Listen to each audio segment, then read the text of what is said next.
తెలంగాణలో సర్ ప్రక్రియ సవాళ్ల మధ్య మొదలైంది. ఓటర్ల జాబితా సవరణపై అప్రమత్తంగా ఉండాలంటూ కాంగ్రెస్, బీఆర్ఎస్ శ్రేణుల్ని అలర్ట్ చేస్తున్నాయి. ఎన్నికలకు ఇప్పటి నుంచే 3 పార్టీలు మూడ్ సెట్ చేస్తున్నాయా?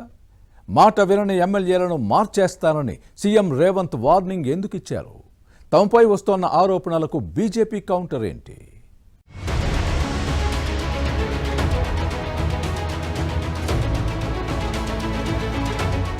తెలంగాణలో గురువారం నుంచి ప్రారంభమైన సర్ ప్రక్రియ రాజకీయ పార్టీలో సెగలు రేపుతోంది. రాష్ట్రంలో మొదలైన ప్రత్యేక ఓటర్ల జాబితాల సవరణ ప్రక్రియపై బీజేపీ మినహా మిగిలిన పార్టీలన్నీ ఆందోళన వ్యక్తం చేస్తున్నాయి.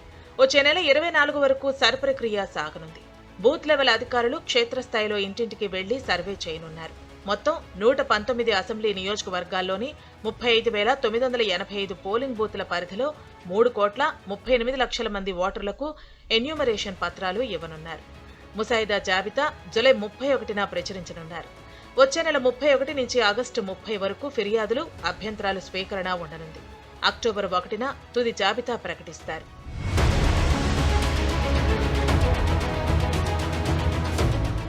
గత లోక్సభ ఎన్నికల్లో ఓటు వేసిన వారి ఓటర్ కార్డుల వివరాల ఆధారంగా బీఎల్ఓలు ఇంటింటికి వెళ్లి ఎన్యూమరేషన్ ఫారాలు ఇవ్వనున్నారు.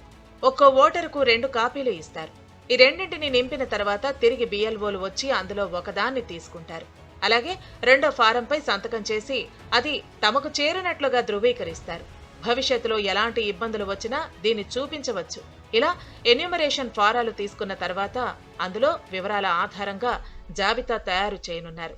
ఆన్లైన్లోనూ ఎన్యూమరేషన్ ప్రక్రియ పూర్తి చేసుకునేందుకు వీలు కల్పించారు.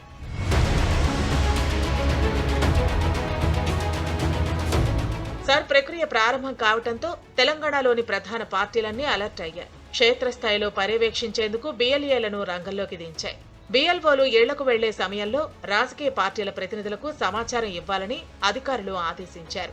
దీనికోసం పార్టీలన్నీ తమ ఏజెంట్లకు ప్రత్యేక శిక్షణ ఇచ్చాయి. అయితే ఈ ప్రక్రియతో ప్రజాస్వామ్యాన్ని కొల్లగొట్టే ప్రయత్నం జరుగుతోందని బీజేపీ మినహా అన్ని పార్టీలు ఆరోపిస్తున్నాయి. ఎస్ఐఆర్పై అధికార కాంగ్రెస్ తమ నేతలను ఎప్పటికప్పుడు అప్రమత్తం చేస్తోంది. బూత్ లెవెల్ ఏజెంట్లను నియమించి వారికి ట్రైనింగ్ ఇచ్చి రాబోయే ప్రమాదాన్ని కట్టడి చేసే ప్రయత్నం చేస్తోంది. అన్ని నియోజకవర్గాల నుంచి ఓటర్ల మ్యాపింగ్ ప్రక్రియపై సీఎం రేవంత్ రిపోర్టు తెప్పించుకున్నట్లు సమాచారం. అయితే పలువురు కాంగ్రెస్ నేతలు ఎస్ఐఆర్ ప్రక్రియను లైట్ గా తీసుకుంటున్నట్లు తెలుస్తోంది. అధికారంలో ఉన్న తమకి తెలియకుండా నియోజకవర్గాల్లో ఏమీ జరగదనే ధీమాతో ఉన్నట్లు సమాచారం. ఇతర రాష్ట్రాల్లో అధికారంలో ఉన్న పార్టీలకు సైతం ఓటమి తప్పలేదని, నాయకులు అప్రమత్తంగా లేకపోతే తెలంగాణలోనూ తీవ్రమైన నష్టం వాటిల్లుతుందని హస్తం పెద్దలు టెన్షన్ పడుతున్నారు.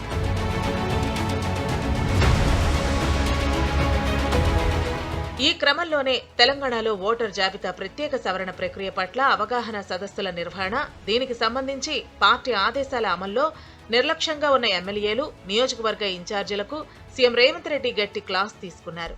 10 రోజులు సమయం ఇచ్చి చూస్తానని, అయినా మార్పు రాకపోతే ఆయా నియోజకవర్గాలకు కొత్త ఇన్ఛార్జీలను నియమిస్తామన్నారు. నిర్లక్ష్యంగా ఉన్నందుకు వచ్చే అసెంబ్లీ ఎన్నికల్లో టికెట్ కూడా ఇచ్చే ప్రసక్తి లేదని తేల్చి చెప్పారు. పని చేయకుండా పార్టీకి నష్టం కలిగిస్తావంటే చూస్తూ ఊరుకోబోమని, ఏ స్థాయిలో ఉన్నవారైనా పార్టీ ఆదేశాలను పాటించాల్సిందేనని స్పష్టం చేశారు. ప్రత్యేక ఓటర్ల జాబితాల సవరణపై అలసత్వం ఉంటే ప్రమాదమన్నారు కాంగ్రెస్ ఎంపీ చామల కిరణ్ కుమార్ రెడ్డి. తెలంగాణలో ఇప్పటికే 1 కోటికి పైగా ఓట్లను అన్మ్యాప్డ్ చేశారన్నారు. ముఖ్యంగా ఎస్ఐఆర్ స్పెషల్ ఇంటెన్సివ్ రివిజన్ ఏదైతే ఈరోజు ఎలక్షన్ లో ఈ యొక్క ఓటర్ల సవరణ జరుగుతుందో ఇది చాలా కీలకమైనటువంటి విషయము. ఎవ్వరు కూడా దీన్ని ఈజీగా తీసుకోవాల్సినటువంటి పరిస్థితి లేదు. నిన్న కూడా ముఖ్యమంత్రి రేవంత్ రెడ్డి గారు మాట్లాడుతూ ప్రతి ఒక్క కార్యకర్తకు పిలుపునిచ్చిర్రు, ప్రతి ఒక్క నియోజకవర్గ ఇన్ఛార్జీలకు కూడా క్లారిటీగా చెప్పిర్రు, ఎమ్మెల్యేలకు కూడా. దీని మీద అలసత్వం వహిస్తే రానున్న రోజుల్లో రాజకీయంగా దెబ్బతినేటువంటి పరిస్థితి ఉంది. 2002 ఓటర్ లిస్టు, 2025 ఓటర్ లిస్టులను తీసుకొని ఈ సవరణ చేస్తుర్రు. దీంట్లో 3 కోట్ల పైచిలుకున్నటువంటి మన తెలంగాణ ఓట్లలో 1 కోటి పైచిలుకు ఓట్లను ఆల్రెడీ అన్మ్యాప్డ్ గా డిక్లేర్ చేసిర్రు. ఒకవేళ మనం అప్రమత్తంగా లేకుండా ఈ బిఎల్ఓ ఏజెంట్లు మన బూత్కు వచ్చినప్పుడు మనం ఎమ్మటి లేకపోతే మన బిఎల్ఏ ఏజెంట్ ఈ యొక్క 33% ఓట్లు డిలీట్ అయ్యే అవకాశం ఉంది. అటు బీఆర్ఎస్ సైతం సర్ ప్రక్రియపై టెన్షన్ పడుతోంది. సర్ ప్రక్రియపై అప్రమత్తంగా ఉండాలని బీఆర్ఎస్ శ్రేణులను కేటీఆర్ హెచ్చరించారు. అధికార పార్టీలు అక్రమాలకు పాల్పడే ప్రమాదం ఉందన్నారు. ఇవాళ మనతో ధర్మయుద్ధంలో గెలిచే పరిస్థితి కాంగ్రెస్ బీజేపీకి తెలంగాణలో లేదు. కానీ వాళ్ళిద్దరు అధికారంలో ఉన్నారు. మరేమైనా లంగతనం చేస్తారేమో, మన ఓట్లు తీసేస్తారేమో. అందుకే మనం ఇప్పటి నుంచి అలర్ట్గా లేకపోతే, అప్రమత్తంగా లేకపోతే నష్టపోతాం. చేతులు గాలిన కాకులు పట్టుకుంటే లాభం ఉండదు. అందుకే జాగ్రత్తగా ఉండాలి. కాంగ్రెస్ బీఆర్ఎస్ ఆరోపణలను బీజేపీ కొట్టి పారేసింది. సర్పై సీఎం రేవంత్ ద్వంద్వ వైఖరి అవలంబిస్తున్నారన్నారు. కార్యక్రమాన్ని రేవంత్ వ్యతిరేకిస్తూనే సీరియస్ గా తీసుకోవాలని మంత్రులకు చెబుతున్నారన్నారు. కాంగ్రెస్ పార్టీ బీఆర్ఎస్ పార్టీ ఏ విధంగా అయితే అబద్ధాలు ప్రచారాలు చేస్తున్నారో, ఇదేదో భూతంలాగానే ఓటు తీసేస్తారని చెప్పేసి మాట్లాడుతూ ఉన్నారు. వీటన్నిటి కూడా నమ్మకండి ఎవరు కూడా. ఈరోజు అధికారులు కూడా రాష్ట్ర ప్రభుత్వం అధికారులే ఉన్నారు. వాళ్ళకు సంబంధించినటువంటి వాళ్ళకు కిట్ ఇచ్చారు. వాళ్ళు ఓటర్స్కు చెప్పి ఇంట్లో ఎవరున్నారని చూసి వాళ్ళని ఈరోజు ఈ ఓటర్ లిస్టులో నమోదు చేయడం జరుగుతుంది.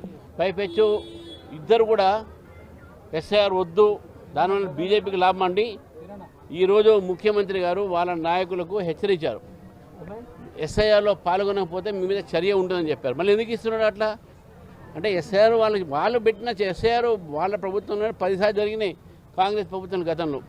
భవిష్యత్తులో ఓటు హక్కు వినియోగించుకోవాలి అంటే ప్రజలు సర్ ప్రక్రియలో పాల్గొనాల్సిందేనని అధికారులు చెబుతున్నారు. BLOలు వచ్చినప్పుడు వారికి సహకరించాలని సూచిస్తున్నారు.